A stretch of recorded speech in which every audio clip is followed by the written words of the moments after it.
Hey folks, Malforian here, and welcome back to the channel. Today we're taking a look at Star Trek Infinite Devlog 7, the continuing mission.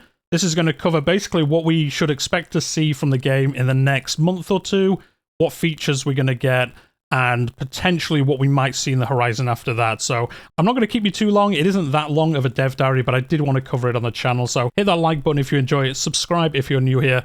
I'm covering all the Star Trek Infinite news, and yeah, they're just starting off here saying again, thanks for all the feedback. They released the hotfix this week. It did fix quite a lot of stuff. Obviously, the data fix was like the showcase one.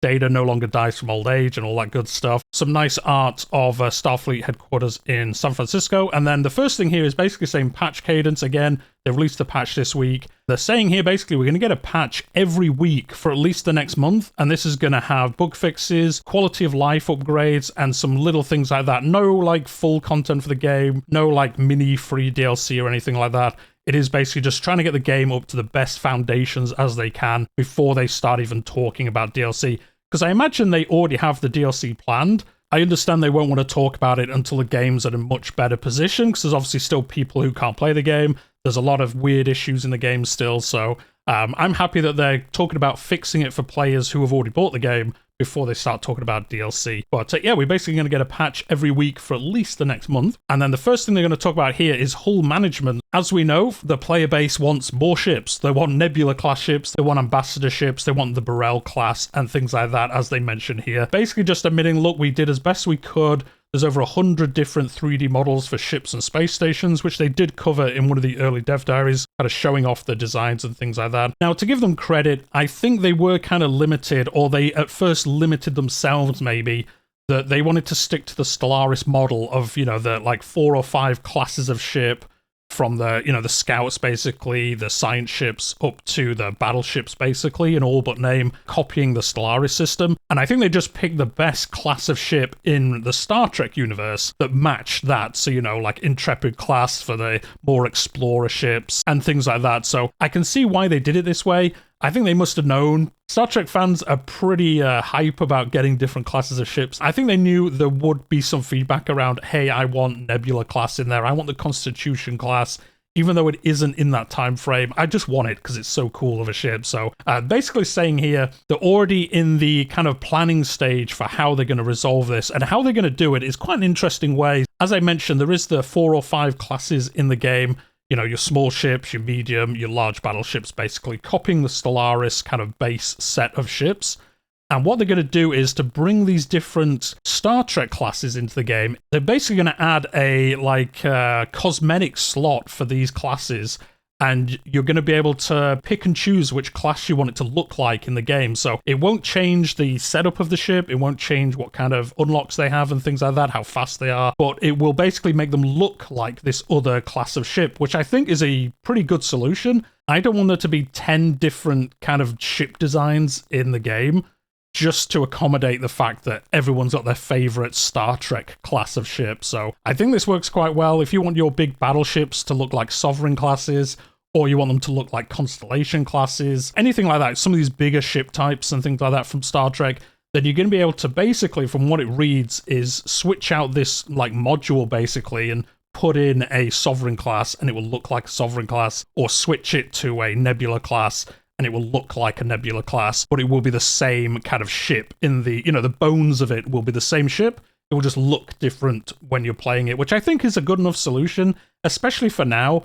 I'd rather have this than, like I say, like more and more ship designer stuff to do. I'll be honest. The ship designer side of this game and Stellaris, I never really super enjoyed. So I like this one where you can have your one class design and then you just change how it looks. So you could have like 10 of the same ship, but they're 10 different Star Trek classes of ship to make your fleets look a little bit more interesting, make them look a little bit more realistic. Well, realistic as in it'll look like an in-universe fleet rather than here's 10 Intrepid class ships going on an Endeavour. You could have, you know, like 3 of one class, 4 Nebulas, 2 Ambassador class, and 2 of another class. I don't know off the top of my head. I think it's a good solution. Let me know what you think in the comments down below. I'm happy with this. Obviously, we'll see what it looks like once they actually get it into the game itself. And then the next one they're going to talk about is one I'm very happy that they're looking into, which is UI scaling. Now, one thing they talk about here is basically it's a limitation of the engine from Stellaris by the sounds of it. It's not as simple as just saying, you know, press a button, let players scale it to whatever they want. As we've seen in game at the moment, if you do that, it looks like you're just digitally zooming in on the UI, which I guess is basically how it's working at the moment, and it looks horrible. But anyway, they are saying they're going to look into it. Now, one good thing, as they mentioned here, is the art assets that they made for the game. They actually thought ahead with their foresight and basically designed these assets to scale to not to infinity. I guess when they did the art assets, they scaled them from the, you know, the worst UI size up to like 4K. And although you can't pick that in game at the moment and make the UI look that good, the art assets for the UI have actually already been made. So they just need to work around the engine, I guess, and design how the scaling is going to work properly. But when they do that, they don't have to go back and like redesign all the art assets. They have them ready already, which is cool to hear. That's like half the job, I guess. I'm not a game designer. I'm sure it's much less than that. I'm sure the hardest bit is actually getting the scaling to work correctly, but it's good to see they're going to work on it. A lot of people in the comments in the last video were saying the same as me, like, I need to be able to change the UI scale, because I play on a 4K monitor and it's horrible. So, yeah, we'll see obviously what changes they made. And the last one they're going to cover here is Playable Minor Nations, and as they mentioned here, Playable Minor Nations always resonated with them. It lingered in our development thought process. Basically, I imagine they just ran out of time and they concentrated on making the 4 main nations the best they could be at the moment.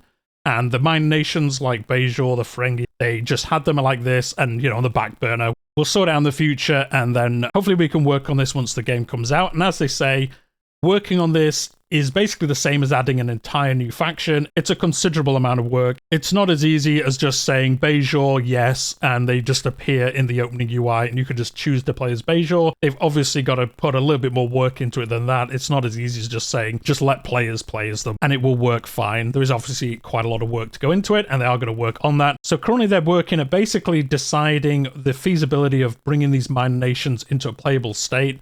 But they do call out here, it is super early, guys. Don't expect this in a month or two, maybe not even in the next 6 months.